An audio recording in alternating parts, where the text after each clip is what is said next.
Yeah, going up to Barton County last Wednesday, we played well. I was really pleased with how hard we played, the intensity, our defense, all that was good. We led for probably 95% of the game, and they make a late three to tie the game. We had three opportunities in regulation then to win it. TJ shot it, missed it. Greg had a tip, missed it, and then Trey rebounded and had a chance for a putback, and he missed it. So we go to overtime and got beaten overtime. But the story, the reason we lost was that they made their free throws and we didn't. They were 18 for 20 in the second half, and we were 11 for 19 because we did everything we needed to win on the road. We guarded well, we rebounded well. We took care of the ball pretty good. We didn't make our free throws.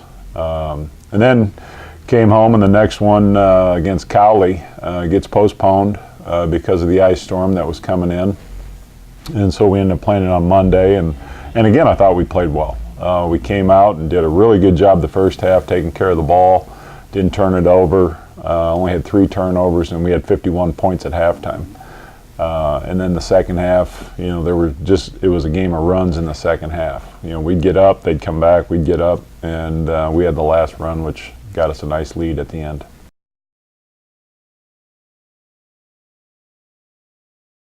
I thought Malik played well against Barton County, really ran the team well, played a lot of minutes, 38 minutes, only had 1 turnover, led us in points with 20. Jordan Taylor starting to shoot the ball again like we thought he would, and since we've been back from the break, he's been pretty consistent with that. But the last game, the thing I was happy with was we had 6 guys in double figures, and in a 7th one, Greg Polian had 8, and Newbie had 6. So our scoring was very balanced, and when we can do that, we're moving the ball and not taking quick shots, we got a lot of weapons out there to be able to score the ball.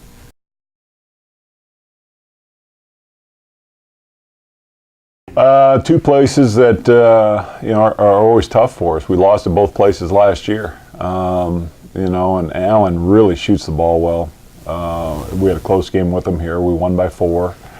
They made a bunch of threes late in the game to make it real interesting, and they'll shoot it even better at home. So we're going to have to be prepared for that. And then going up to Indy on Saturday is always a tough task. It's a loud gym. It's always a good crowd up there. And they've got some really good guards that scored well against us here, and we're going to have to do a better job on them when we go up there Saturday.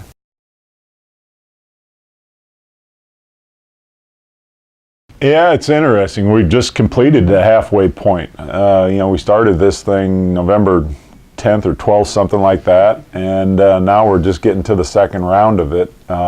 We got 13 to go, and I haven't really looked at the standings. I kind of have an idea where we're at just based on following things. I think we're about 3rd, probably tied with some other schools. I know Hutch is in 1st. They haven't been beat yet, and I don't know if they will. They're awfully good. But the rest of us, we're just kind of fighting it out to try to figure out who's going to be the next guys come the region tournament. And, it's hard to win on the road. And it's hard to win at home too.